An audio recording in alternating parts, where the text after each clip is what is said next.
Hello everyone, welcome to my channel study बाजार। तो friends, अभी हम लोग फिर से मैथ के क्वेश्चन सॉल्व करेंगे आरआरबी, एनटीपीसी और ग्रुप डी एग्जाम के लिए। और ये मेरा एक्सपेक्टेड क्वेश्चन का पार्ट 4 होगा। इससे पहले 3 पार्ट मैंने ऑलरेडी करा दिया है, तो मैं उम्मीद करता हूँ आप लोग मेरा पिछला सभी वीडियो से अपडेटेड होंगे।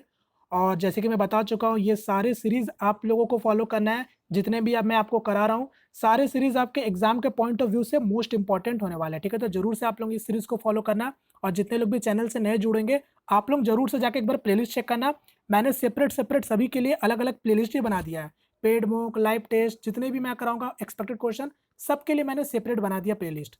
तो प्लेलिस्ट का लिंक मैं आपको डिस्क्रिप्शन बॉक्स में दे दूंगा, या फिर आप लोग डायरेक्ट से भी चेक कर सकते हो। तो चलिए, फिलहाल यहाँ पर आप लोग सारे क्वेश्चन को पहले खुद से ट्राई करो। जैसे कि मैं बार बार बोलता हूँ, नहीं बनेगा तब जाके आप मेरा सॉल्यूशन देखना। और चूंकि वीडियो रिकॉर्ड करके दूंगा, ताकि आप लोग अपने हिसाब से सारे क्वेश्चन को जल्दी सॉल्व कर सकते हो। तो चलिए, पहला क्वेश्चन आपके सामने है, ट्राई करो। पहला क्वेश्चन में क्या बोला, दी गई आकृति में पी क्यू अर्धवृत्त पी ए बी क्यू का व्यास है और ओ केंद्र है। Angle A O B 60 degree है। बीपी ए क्यू को एक्स पर प्रतिच्छेद करता है। एंगल ए एक्स पी का मान क्या होगा। यानी सिंपली आपसे क्वेश्चन में पूछना चाह रहा है, what is the value of angle A x P. यानी ये वाला एंगल आपसे क्वेश्चन में पूछना चाह रहा। तो इस क्वेश्चन को बनाने के लिए आपको सर्कल का प्रॉपर्टी के बारे में पता होना चाहिए, ठीक है। क्योंकि देखो, मैं बता चुका हूं कि आपके एग्जाम में ज्योमेट्री से क्वेश्चन बहुत कम बनते हैं, और बनते भी है तो बेसिक बेसिक क्वेश्चन आपके बनते हैं ज्योमेट्री में से। तो बेसिक बेसिक क्वेश्चन बनते हैं, बेसिक बेसिक प्रॉपर्टी से ही क्वेश्चन बनते हैं। तो अगर आपको पता होगा तभी आप सारे क्वेश्चन को बना पाओगे, वरना फिर आपको छोड़ना पड़ेगा जो भी बेसिक से क्वेश्चन बनेंगे ज्योमेट्री में। तो फिलहाल इस क्वेश्चन की अगर बात करें, तो यहाँ पर पहले क्वेश्चन में बोला क्या गया था कि कोई एक सेमी सर्कल है पी ए क्यू बी, जिसका डायमीटर पी क्यू आपको दे रखा है, सेंटर आपको ओ दे रखा है, angle A O B 60 degree ये भी आपको दे रखा है। साथ में बोला है बीपी ए क्यू को एक्स पॉइंट पर इंटरसेक्ट करता है, ये भी आपको दे रखा फिगर में। आपसे पूछा गया था सिंपली ए एक्स पी का मान बताओ, यानी ए एक्स पी का आपसे वैल्यू पूछा है। अब आप लोग मुझे बताओ, आप लोगों को पता है कि नहीं पता है। नहीं पता तो जरूर से नोट डाउन कर लेना। डायमीटर से बना सरकमफ्रेंस पर एंगल कितना बनता है, 90 डिग्री बनता है। यानी the angle subtended by a diameter is 90 degree. यानी आप कह सकते हो ये वाला एंगल क्या होगा, 90 डिग्री होगा। ये भी मेरा 90 डिग्री होगा। अब आप लोग साथ में ये भी प्रॉपर्टी जानते होंगे कि कोई भी कॉर्ड से या फिर कोई भी सेगमेंट से सेंटर पे बना एंगल हमेशा क्या होता है, 2 टाइम्स होता है या फिर डबल होता है उसी कॉर्ड से सरकमफ्रेंस पर बने एंगल का। यानी अगर ये जो सेगमेंट दिख रहा है या फिर ये जो कॉर्ड दिख रहा है, सेंटर पे कितना एंगल बना है, 60 डिग्री बना है। इसी कॉर्ड से जब सरकमफ्रेंस पे एंगल बनेगा तो क्या बनेगा, आधा बनेगा। यानी ये 60 डिग्री है तो ये क्या बनेगा, आधा बन के यानी 30 डिग्री बनेगा। तो बस, अब आपसे पूछा क्या था, एंगल ए एक्स पी। तो आप मुझे बताओ, आप जानते हो कोई भी ट्रायंगल का इंटीरियर सम कितना होता है, 180 का। यानी ये 30 डिग्री होगा तो वो कितना होगा, 90। 90 और 30 120, यानी 180 में से 120 जाएगा तो कितना बचेगा, 60 डिग्री। यानी करेक्ट आंसर हो जाएगा ऑप्शन नंबर 3। क्लियर। उम्मीद करता हूँ सभी लोगों को समझ आया होगा। चलिए नेक्स्ट क्वेश्चन की ओर बढ़ते हैं। नेक्स्ट क्वेश्चन, इसको ट्राई करो। पाइप P1 एक टंकी को 32 मिनट में भर सकता है। पाइप P2 इसे 48 मिनट में खाली कर सकती है। यदि दोनों पाइपों को एक साथ खोल दिया जाए तो कितने मिनट बाद P2 को बंद कर दिया जाना चाहिए, जिससे कि टंकी 60 मिनट में भर जाए। बताओ। यहाँ पर सिंपली क्या बोला है कि कोई खाली टंकी को पाइप P1 वो 32 मिनट में भर सकता है। पाइप P2 उसके बारे बोला है कि कोई भरी हुई टंकी को वो 48 मिनट में खाली कर सकता है। तो टोटल कैपेसिटी मैं ले लेता हूँ इसके एलसीएम, यानी 16 2 32, 16 3 48, यानी 16 गुना 6 96, यानी 96 यूनिट मैं ले लेता हूँ टोटल कैपेसिटी। इसका मतलब ये 3 यूनिट भरेगा तो ये 2 यूनिट खाली करेगा।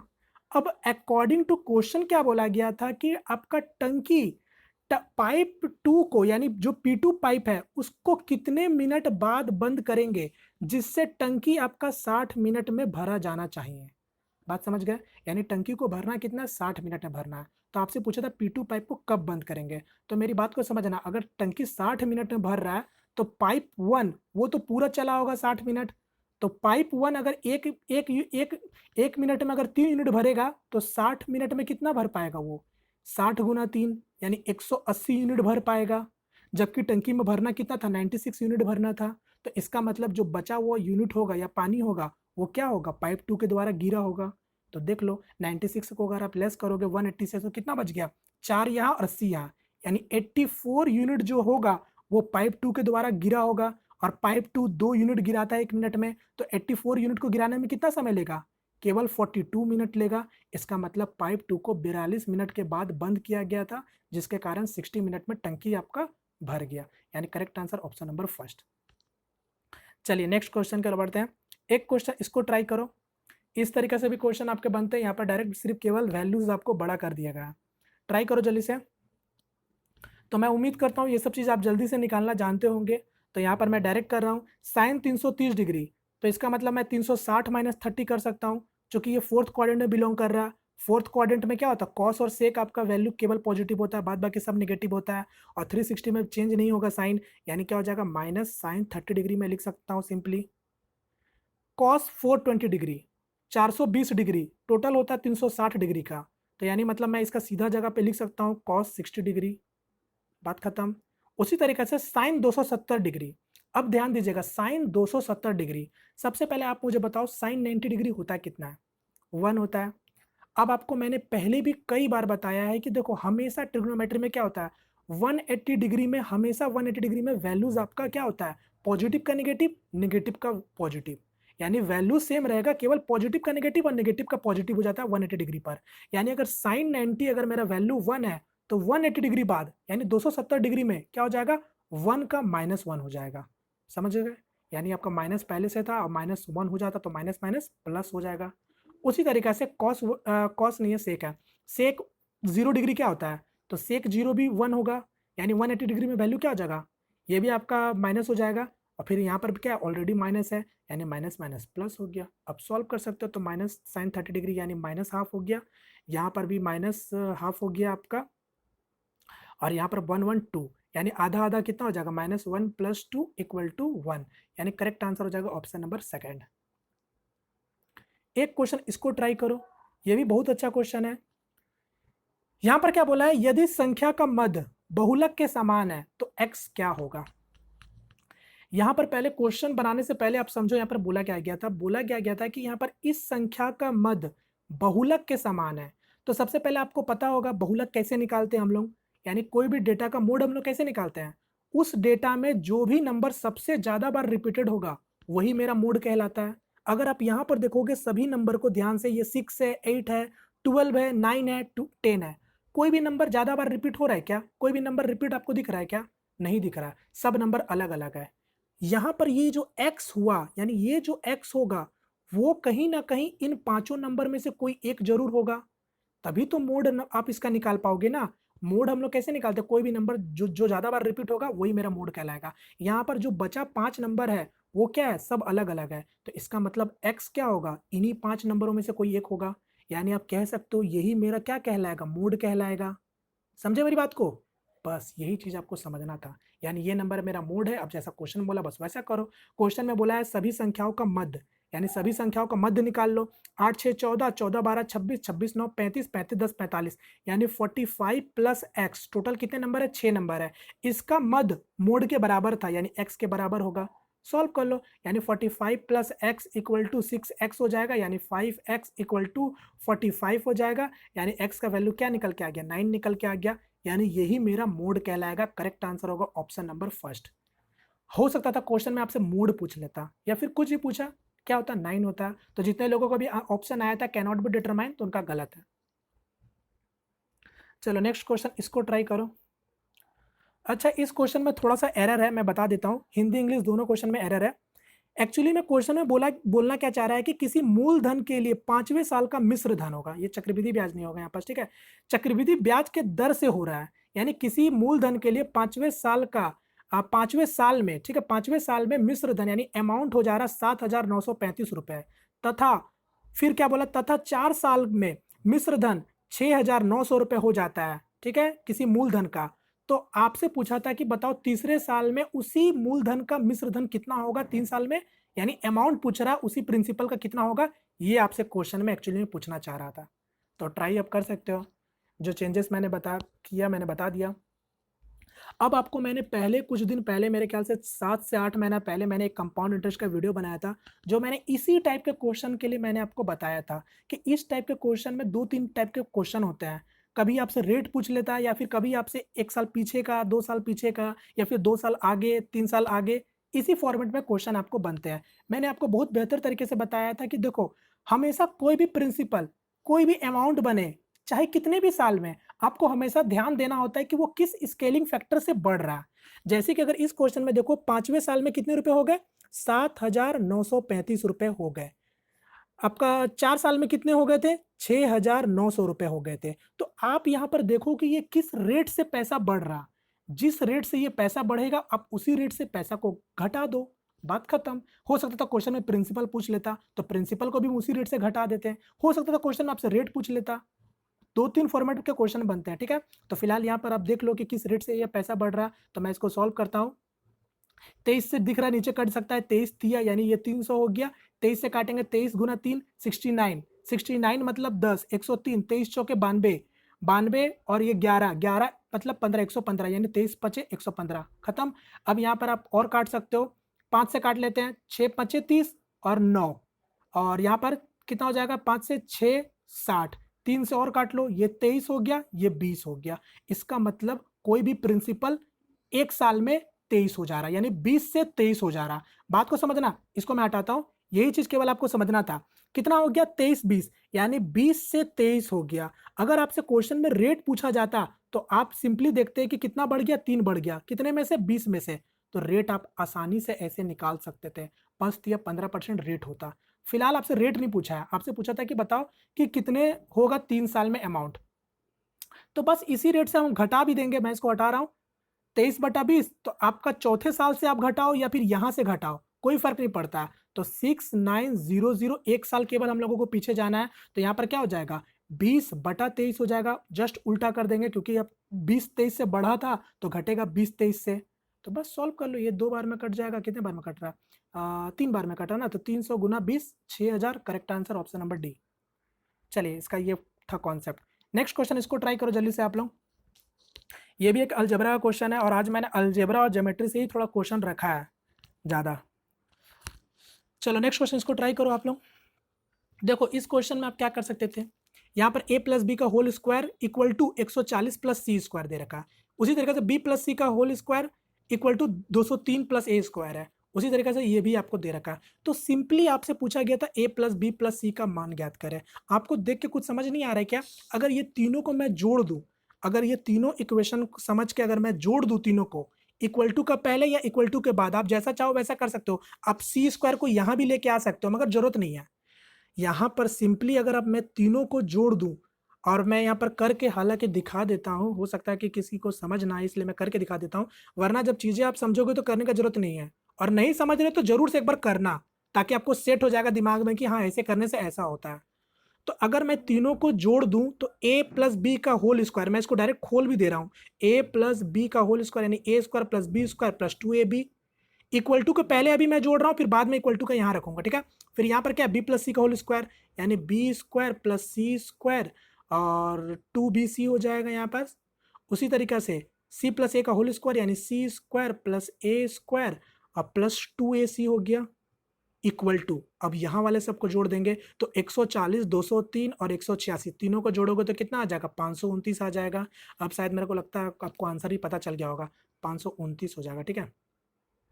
और यहाँ क्या था? सी square plus A square plus B square यानी सी स्क्वायर प्लस जो भी है ए स्क्वायर और प्लस बी स्क्वायर। अब आप काट छाट कर लो, अब तो कुछ बचा नहीं, सी स्क्वायर ए स्क्वायर बी स्क्वायर काटोगे तो यहाँ से सी स्क्वायर कट जाएगा, बी स्क्वायर कट जाएगा और एक ठो ए स्क्वायर भी कट जाएगा। यानी यहाँ पर आपका पास बचा क्या? केवल A square plus B square plus C square. अगर 2 कॉमन ले लेंगे तो A B plus B C plus C A, यही तो आपके पास बचा ना, इक्वल टू 529 के बराबर है।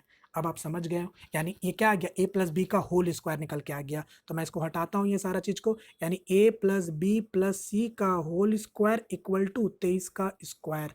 तो यानी इसका मतलब ए प्लस बी प्लस सी का वैल्यू क्या आ गया? 23 निकल के नहीं आ गया। Correct answer option number 3। तो इतना दूर तक जाना का जरूरत नहीं था जब आप चीजें समझ रहे होते तो। चलो नेक्स्ट क्वेश्चन, इसको ट्राई करो। ट्रिग्नोमेट्री का है। अब यहाँ पर कुछ लोग आंसर मार देंगे ऑप्शन नंबर डी, मगर आपका गलत हो जाएगा। ध्यान दीजिएगा, आप इसको जैसा चाहे वैसा बना सकते थे। इस टाइप का क्वेश्चन हम लोग बहुत बार किए हैं, एसएससी में बहुत बार बनता है भी, इस तरीके का क्वेश्चन अभी तक बनते हैं। Cosec theta plus sine theta equal to 2, आपके दिमाग में क्या चल रहा है? थीटा का वैल्यू निकालना या फिर आपका अलजेब्रा टाइप से आप देख रहे हो? अलजेब्रा के फॉर्म में भी आप इसको डील कर सकते हो या फिर आप इस मतलब इक्वेशन बना के भी निकाल सकते हो वैल्यू, मगर जरूरत नहीं है क्योंकि हमको पता है कॉसेक 90 क्या होता है 1, साइन 90 भी क्या होता है 1, 1 और 1 2, यानी होल्ड हो गया, यानी थीटा का वैल्यू आपको पता चल गया 90 डिग्री है। अब यहाँ पर पुट कर दो तो कॉस 90 डिग्री क्या होता है 1, सॉरी कॉस 90 तो जीरो होता है ना, जीरो कॉस 0 1 होता है, तो कॉस 90 डिग्री अगर जीरो होगा, जीरो के पावर में कुछ भी दे दो क्या होगा, जीरो ही होगा। फिर उसी तरीके से कॉट 90 जीरो, तो जीरो हो गया यहाँ पर भी। फिर यहाँ पर देखो साइन 90, साइन 90 क्या होता है 1, 1 के पावर में कुछ भी हो फर्क नहीं पड़ता, यानी इसका आंसर हो जाएगा ऑप्शन नंबर फर्स्ट। क्लियर। आप इसको जैसे मैंने बताया ना अलजेब्रा के फॉर्म में आप इसको बना सकते थे, जैसे कि कोसेक का मतलब आप रखते 1 बाई साइन थीटा मतलब कोसेक थीटा होता है, और यहाँ पर साइन थीटा रखते, फिर आप इस साइन थीटा को x मानते तो 1 by x plus x equal to 2 आ गया। तो यहाँ से आपको देख के दिमाग में घंटी जल मतलब बत्ती जल गया होगा कि x इक्वल टू 1 रखेंगे तो होल्ड हो जाएगा, तो x मतलब 1, यानी साइन का वैल्यू कितने पर 1 होता है, 90 पे ही होता है, तो घुमा फिरा के वही चीज़ आ जाएगा। चलो नेक्स्ट क्वेश्चन इसको ट्राई करो जल्दी से। फिर से एक छोटा सा अलजेब्रा का क्वेश्चन है और इसी तरीके से क्वेश्चन आपके बनते हैं, केवल सब क्वेश्चन घुमाया गया और कुछ भी नहीं किया गया। चलो इसको ट्राई करो। अब देखो यहाँ पर क्या देखा, a टू द पावर 4 है, आपको देख के ही बज रहा होगा दिमाग में घंटी कि a अगर मैं इसको यहाँ लेके आऊँ तो पॉजिटिव हो जाएगा, और a to the power 4 equal to 7 to 7। एक स्टेप बैक लेते हैं हम लोग इसको, अगर लेफ्ट साइड और राइट साइड दोनों अगर मैं +2 कर दूं तो ये क्या हो जाएगा, A square plus 1 by A square का होल का फॉर्मूला हो जाएगा, यानी मैं डायरेक्ट लिखता हूँ A square plus 1 by A square. यहाँ पर भी ऐड करेंगे दो दो का दोनों जगह, तो क्या हो जाएगा 729 किसका स्क्वायर होता है, 27 का स्क्वायर होता है, यानी यहाँ तक मैं डायरेक्ट आ सकता हूँ। और फॉर्मूला भी चूंकि होता है, ठीक है, +2 स्क्वायर रूट ले लेते हैं तो भी बैक हम लोग आ जाते हैं। अब देखो A square plus 1 by A square का 27 आ गया। अब फिर से एक स्टेप हम लोग और बैक लेते हैं, अब दोनों जगह हम लोग -2 कर देते हैं, तो ये क्या आ जाएगा a माइनस ए का होल स्क्वायर, और यहाँ पर आपका 25 आ जाएगा, यानी घुमा फिरा के मेरे को पता चल गया a माइनस 1 बाई ए का वैल्यू 5 होगा। अब आप मुझे बताओ आपको जाना है क्या, क्यूबिक में जाना है, देखना है माइनस माइनस दोनों जगह है, यानी अब आप डायरेक्ट फॉर्मूला लगा सकते हो। मैंने अलजेब्रा का ऊपर एक ऑलरेडी वीडियो बनाया है जिसमें मैंने एसएससी के तक क्वेश्चन मैंने पूरा कवर किया टीसीएस वाली, उसको देख लेना, उससे एक भी क्वेश्चन बाहर नहीं आएगा आपका अलजेब्रा में। ठीक है, जो भी बेसिक क्वेश्चन बने, हार्ड क्वेश्चन बने, जो भी बने उसके अंदर ही बनेगा, क्योंकि मैंने एसएससी के सारे क्वेश्चन भी उसमें मैंने मर्ज करके बनाया था। तो फिलहाल आप यहाँ से डायरेक्ट फॉर्मूला लगा सकते हो। तो डायरेक्ट फॉर्मूला कैसे लिखाते हैं हम लोग, एन का क्यूब और माइनस है तो प्लस, यानी 3n, एन का क्यूब मतलब 5 का क्यूब 125 और 5 3 15, यानी 125 15 140। Correct answer option number second. एक क्वेश्चन इसको ट्राई करो फिर से ज्योमेट्री का। यहाँ पर क्या बोला, एक त्रिभुज एम एन ओ में angle M 80 degree, N 50 degree और एम पी परपेंडिकुलर है एनओ पर, यदि M N N P plus 6 है, P O 18 centimetre, M O 24 centimetre, तो एन ओ की लंबाई क्या है। चलो बनाओ इसको भी, यहाँ पर सब कुछ बोल रखा है, आपको केवल बनाना था, तो मैं इसको फिर से बनाता हूँ। तो ये हो जाएगा m, ये हो जाएगा n, ये हो जाएगा o, यानी ये आपका 80 दे रखा है तो मैं इसको 80 लिख लेता हूँ, ये हो गया 50 और ये भी हो गया 50, क्योंकि आपको पता है इंटीरियर का सम कितना होता है 180, यानी 80 50 50, ये भी 50 ही होगा। अब आप लोग मुझे बताओ, ऐसा होने के बाद आपको समझ आ गया होगा, अगर एंगल दोनों एंगल सेम है तो इसका मतलब अपोजिट साइड भी मेरा सेम होगा। सीधी सी बात है, अगर 50 50 अगर दोनों एंगल सेम है तो साइड भी मेरा इक्वल होगा। इसका मतलब ये पता चल गया कि आपका क्या एक आइसोसेलेस ट्रायंगल है, ये खुद ही पता चल गया, ये हमको बनाने का जरूरत ही नहीं पड़ा। अब आगे क्या बोला था, एमपी आपका परपेंडिकुलर है एनओ पर, यानी एक परपेंडिकुलर डाला गया, ये हो गया एम पी। क्लियर।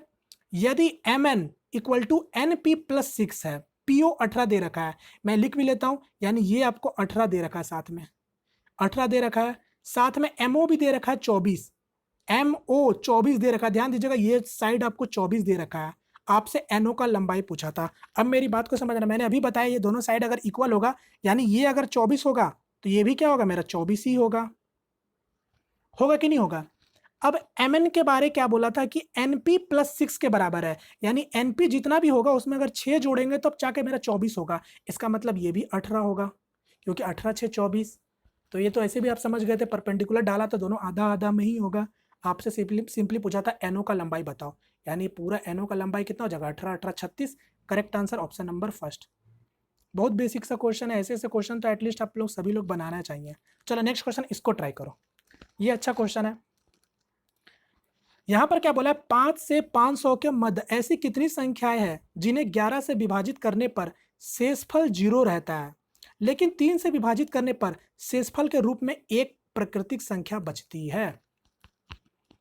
यानी क्वेश्चन में क्या घुमा के बोला गया है कि 5 से लेकर 500 के बीच में ऐसे कितने नंबर होंगे जो 11 से विभाजित हो जाते हैं, मगर ठीक है, मगर 3 से विभाजित होने पर कोई ना कोई आपको शेषफल के रूप में मिलता है, कोई प्राकृतिक संख्या। इसका मतलब समझे, यानी आपको ऐसे नंबर बताना है जो 11 से डिवाइड होने चाहिए मगर 3 से डिवाइड नहीं होने चाहिए। वही बोला है कि लेकिन 3 से विभाजित करने पर शेषफल के रूप में एक प्राकृतिक संख्या बचती हो। अब कुछ भी आपका रिमाइंडर बचता हो, 1 2 3, कुछ भी प्राकृतिक संख्या बचता हो। समझ गया क्वेश्चन। यानी फाइनली क्वेश्चन ने पूछा 5 से लेकर 500 के बीच में ऐसे नंबर आपको बताना जो केवल 11 से डिविजिबल हो, नॉट डिविजिबल बाई 3। अब आप चेक कर सकते हो, सबसे पहले हम लोग 5 से लेकर 500 के बीच में अगर हम लोग निकालेंगे कि ऐसे कितने नंबर है जो 11 से डिवाइड होते हैं, तो हम लोग क्या करेंगे, सबसे पहला नंबर तो 11 ही होगा और 500 तक के बीच में बोल रहा है तो हम लोग डायरेक्ट 11 से डिवाइड कर देते हैं। जो भी मेरा क्वोशेंट आएगा वही मेरा उतना नंबर होगा, क्योंकि नंबर स्टार्ट हुआ था मतलब 5 से, तो 11 से काटेंगे तो कितने बार में कटा, 11 चौका 44, 6 जीरो यानी 45। क्वोशेंट में ध्यान होना चाहिए, यानी जो लास्ट नंबर होगा वो 495 होगा। यानी आप कह सकते हो 45 ठो ऐसे नंबर होंगे जो 11 से डिविजिबल होते हैं, मगर ध्यान दीजिएगा आपसे बोला था कि 3 से डिविजिबल नहीं होने चाहिए वो नंबर। समझ गए। अब मैं इसको हटाता हूं, अब आप समझो। तो आपको समझ आ गया, 5 से लेकर 500 के बीच में टोटल आपको मिल रहे हैं 45 नंबर जो 11 से डिविजिबल है। अब ऐसे नंबर चाहिए जो 3 के से डिविजिबल नहीं होने चाहिए, तो 11 और 3 का एलसीएम कितना हो गया, 33। यानी सबसे पहला नंबर 33 होगा जो 11 से भी कट रहा है और साथ में 3 से भी कट रहा है, क्योंकि 11 तिये 43, मतलब 11 तिये 33 और 3 गुना 11 33। यानी सबसे पहला नंबर 33 होगा जो 3 से डिविजिबल हो रहा है। तो इसका मतलब 5 से लेकर 500 के बीच में अगर जो जो नंबर 33 का मल्टीपल होगा वो सारा नंबर 3 से डिविजिबल भी होगा। तो बस अब इसको लेके माइनस कर देंगे, हम लोग निकाल लेते हैं डायरेक्ट कि इसमें कितने नंबर बनेंगे 500 के बीच में जो 33 से डिवाइड होते हैं। तो यहाँ पर भी 33 से भाग दे देंगे, तो कितने बार में कटेगा, 33 और 17 मतलब 17 हो जाएगा 170। तो 33 गुना 6 तो होगा नहीं, 33 गुना 6 होगा नहीं और 5 हो जाएगा, यानी ठीक है। तो यानी 15 ऐसे नंबर होंगे जो 3 से डिवाइड होते हैं, साथ ही साथ 11 से भी डिवाइड होते हैं। बात को समझ गया। क्वेश्चन में अगर आपसे पूछता कि बताओ ऐसे कितने नंबर होंगे जो 3 और 11 से डिवाइड होते हैं, तब मेरा आंसर होता 15। ठीक है, मगर आपसे पूछा था कि 3 से डिविजिबल नहीं होने चाहिए और इसमें 11 और 3 दोनों मिले थे, तो 3 वाले को जब आप हटाओगे यानी 15 नंबर माइनस करना पड़ेगा 45 में से, तो 45 में से 15 जाएगा 30, यानी correct answer option number D. I hope आप लोगों को समझ आया होगा। चलो नेक्स्ट क्वेश्चन, इसको जल्दी से ट्राई करो। यहाँ पर क्या बोला, दो दोस्त अजय एवं राहुल 5 और 6 के अनुपात में राशि में निवेश करके एक व्यापार की शुरुआत करते हैं। 6 महीने के बाद संजय की राहुल के बराबर राशि के साथ व्यापार में शामिल हो जाता है, तो वर्ष के अंत में 20% का लाभ होता है जो कि 14,700 रुपये के बराबर है। तो संजय द्वारा निवेशित राशि क्या है, बताओ। ट्राई करो, इसको मैं यहाँ सॉल्व करता हूँ, जगह नहीं है। कॉन्सेप्ट आप लोग जानते हो, कोई भी व्यक्ति कितना भी इन्वेस्टमेंट करे, जितना भी समय के लिए इन्वेस्टमेंट करता है, प्रॉफिट भी उसी अनुपात में मिलता है। समझते हो ये सब चीज़ आप लोग। बस यहाँ पर भी उसी तरीके से करेंगे।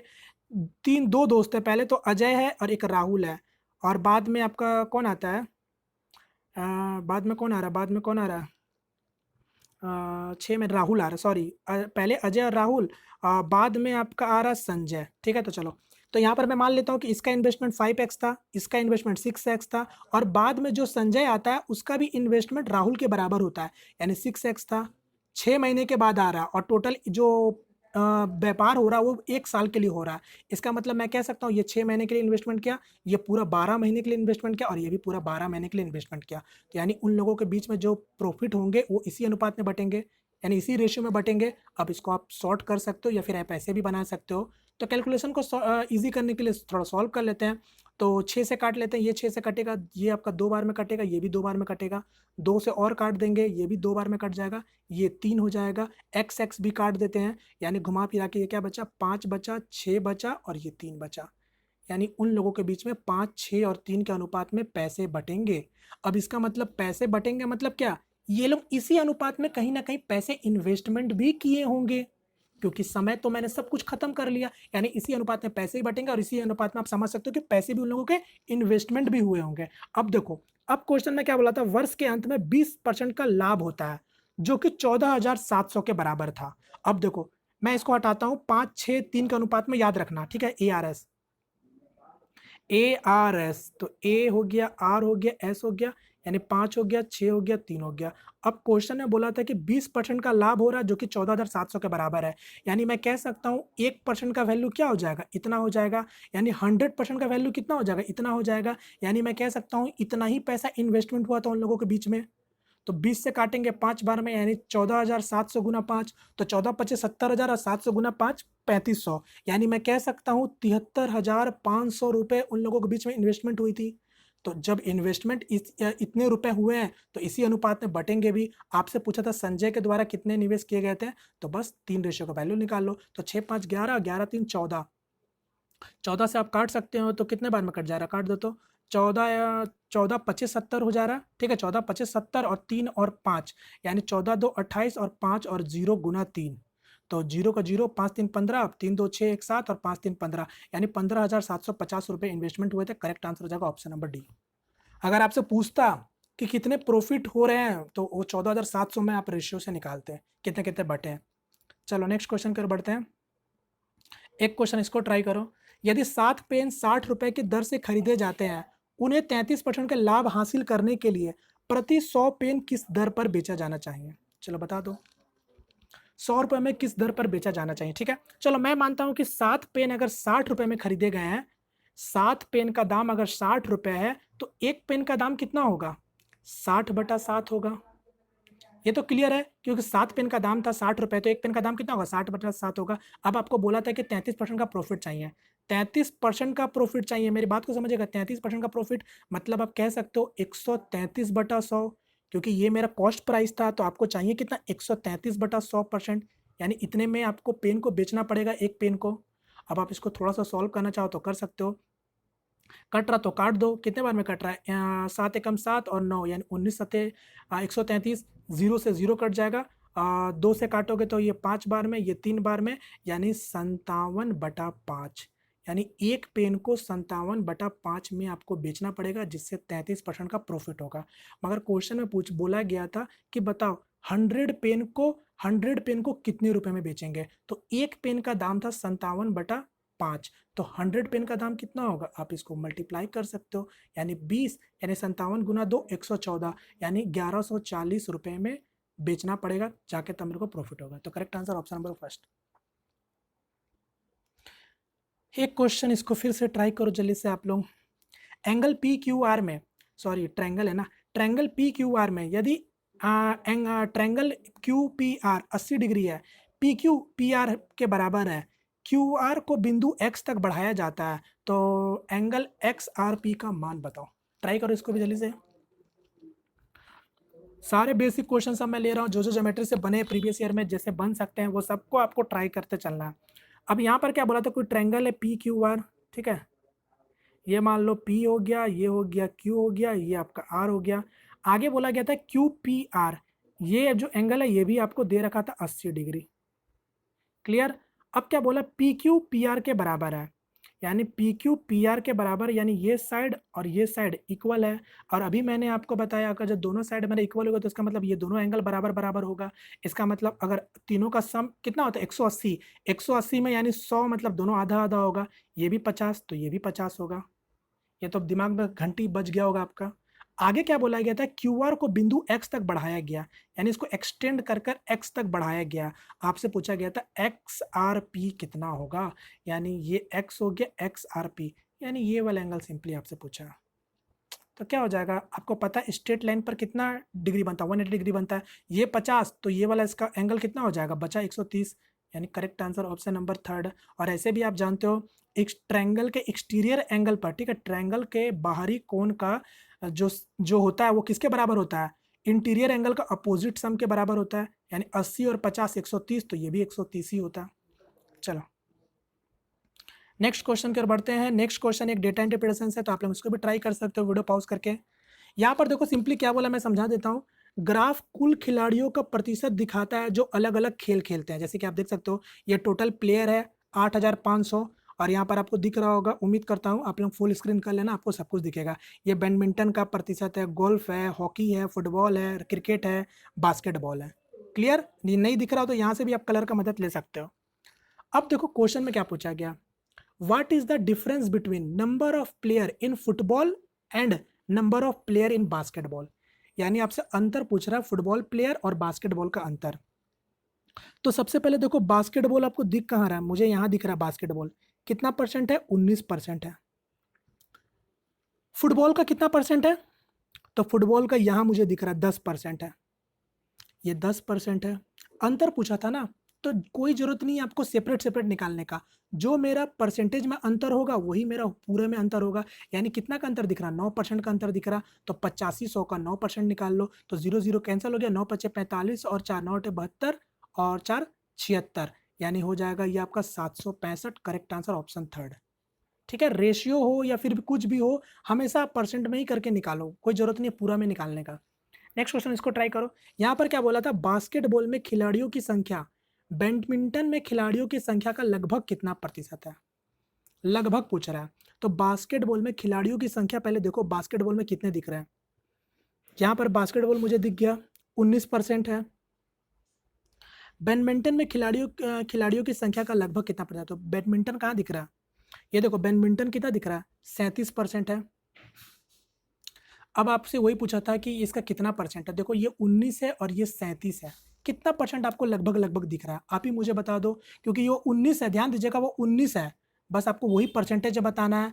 तो कितना दिख रहा है, करीब करीब 51%, क्योंकि इसका डबल तो इससे थोड़ा ज़्यादा है ना, डबल तो उसका रहता तो कितना रहता, 37 का आधा कितना होता है, 18.5, जो कि 18.5 से ज़्यादा है, तो 50% से पार ही होगा, यानी 51 होगा अप्रॉक्स, यानी correct answer option number third. चलो एक क्वेश्चन और, इसको भी ट्राई करो, सब क्वेश्चन आप लोग से बनने चाहिए। यहाँ पर क्या बोला, त्रिभुज ए बी सी और पी क्यू आर सर्वगासम है, यदि उनके अंतवृत्त का त्रिज्या का अनुपात 3 और 7 है तो उनके क्षेत्रफल का अनुपात का ज्ञात कीजिए। तो 3 और 7 के अनुपात में है तो उनका क्षेत्रफल का अनुपात बताना है। क्या हो जाएगा आंसर, दोनों का स्क्वायर कर दो रेशियो में, यानी 9 और 49, यानी करेक्ट आंसर क्या हो जाएगा ऑप्शन नंबर फर्स्ट। आप यहाँ पर सिमिलर ट्रायंगल का प्रॉपर्टी आप लगा सकते हो डायरेक्ट, आपको पता होना चाहिए उन लोगों को कोरस्पॉन्डिंग साइड सब इक्वल होते हैं, तो कुछ भी पूछा जा सकता था क्वेश्चन में, कुछ भी, तो ये प्रॉपर्टी आपको केवल बेसिकली पता होना चाहिए। तो फिलहाल यहाँ पर क्या हो जाएगा, area of triangle A B C, ठीक है ए बी सी, और यहाँ पर क्या हो जाएगा area of triangle P Q R, और फिर क्या हो जाएगा यहाँ से मेरा area of triangle A B C और area of P Q R, फिर क्या हो जाएगा R1/R2 का स्क्वायर। तो यहाँ पर क्या हो जाएगा बताओ, तो 3 का स्क्वायर और 7 का स्क्वायर, मतलब घुमा फिरा के हो जाएगा मेरा 9 और 49 के अनुपात में। तो correct answer option number first. चलिए नेक्स्ट सेकेंड लास्ट क्वेश्चन है, इसको आप लोग ट्राई करो। यहाँ पर क्या बोला, अच्छा क्वेश्चन है। यहाँ पर क्या बोला, एक कार का किराया उसी दूरी के वर्गमूल के समानुपाती होता है। अगर 625 किलोमीटर को कवर करने का किराया 150 रुपये है, यदि किराया 30% तक बढ़ा दिया जाता है तो कितना प्रतिशत बढ़ जाएगा डिस्टेंस, यानी दूरी कितना परसेंट बढ़ जाएगा, ये आपको बताना। ट्राई करो। देखो सबसे पहले क्वेश्चन को समझो, क्वेश्चन में बोलना क्या चाह रहा था, बोल रहा था कि जो कार का फेयर है वो प्रोपोर्शनल है किसके, स्क्वायर रूट ऑफ डिस्टेंस के प्रोपोर्शनल है। यानी अगर आप सपोज दैट इसका फेयर अगर एफ है, इसका फेयर जो है वो पहले ही बोल रखा है कि उसके डिस्टेंस के स्क्वायर रूट के प्रोपोर्शनल में है, मतलब उसका डिस्टेंस, वो जितना भी डिस्टेंस कवर करेगा वो इसी प्रोपोर्शनल में आपका पैसे लगेंगे किराए के। समझ गए? अब आपको पता है अगर इतने जो फेयर है, सॉरी, एक कार का किराया उसके दूरी के वर्गमूल के समानुपाती है, एक कार का किराया, ठीक है। तो अब देखो, यानी ये टोटल फेयर हो गया और ये टोटल डिस्टेंस हो रहा है। अब मेरी बात को समझना, ये जितना भी डिस्टेंस चला होगा तो उसका कुछ तो किलोमीटर होगा ना, यानी के किलोमीटर चला होगा, जिसका टोटल डिस्टेंस आप निकाल के फेयर के बराबर करोगे।